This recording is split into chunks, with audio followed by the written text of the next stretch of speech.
parece que los derechos sindicales en Colombia deben ser respetados porque además fueron promovidos en sus orígenes por el Partido Liberal, por la República Liberal, la Revolución en Marcha, promovida sobre todo por el expresidente Alfonso López Pumarejo. Pero el Partido Liberal y el liberalismo de alguna manera empezaron una especie de divorcio, de fractura frente a los sindicatos y frente al sindicalismo colombiano, y me parece que hay que colmatar esa fractura, hay que colmatar esa división, porque el sindicalismo es parte de la organización de la sociedad civil y la sociedad civil es parte de un Estado social democrático de derecho. Pero además de eso, la mejora de las condiciones salariales, de las condiciones de vida de los docentes deben ser una prioridad en un estatuto laboral general que aborde el Congreso de la República.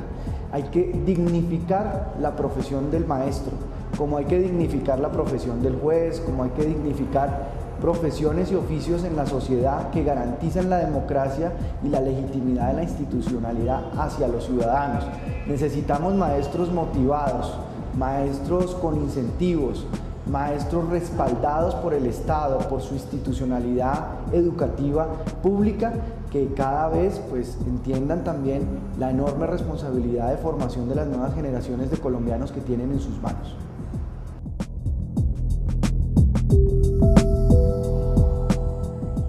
Bueno, primero que todo tenemos que buscar la eliminación del ánimo de lucro y del negocio en el sistema de salud.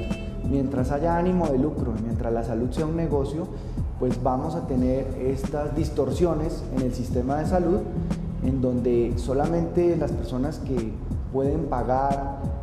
son tratadas. Me parece que esta discriminación no puede existir y la integración vertical debe ser eliminada. Es increíble que las EPS crean que estos recursos con los que han construido clínicas, pero también lamentablemente condominios campestres y agencias de viajes,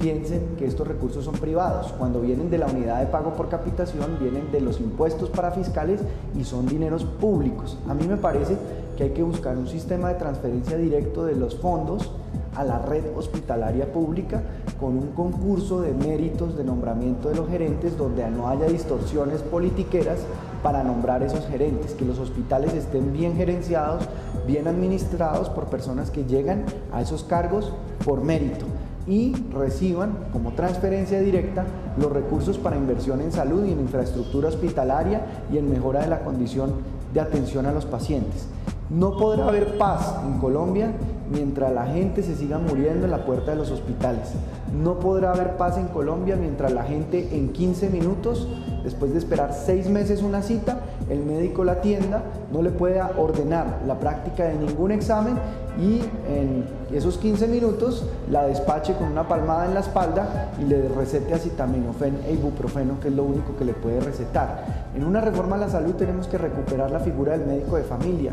que antes de la Ley 100 del 93 era un gran promotor de salud pública en nuestro país. Hay que establecer un marco legal sobre medicamentos para regular precio. No podemos pagar los medicamentos más caros del mundo como los estamos pagando hoy, para regular acceso, para regular seguridad y para regular calidad. Además de eso, me parece que hay que generar incentivos muy fuertes en el sistema de salud para la prevención y promoción en salud, no solamente para la curación, el asistencialismo, los tratamientos post-enfermedad, sino antes de que las enfermedades aparezcan, que la gente tenga actitudes de autocuidado, de promoción y prevención en salud y que los médicos y las enfermeras reciban una formación muy fuerte en prevención y promoción en salud. Quiero recordarles que estoy en el Partido Liberal con el número 100 en el tarjetón. Los invito a que me respalden, a que me apoyen para trabajar por ustedes.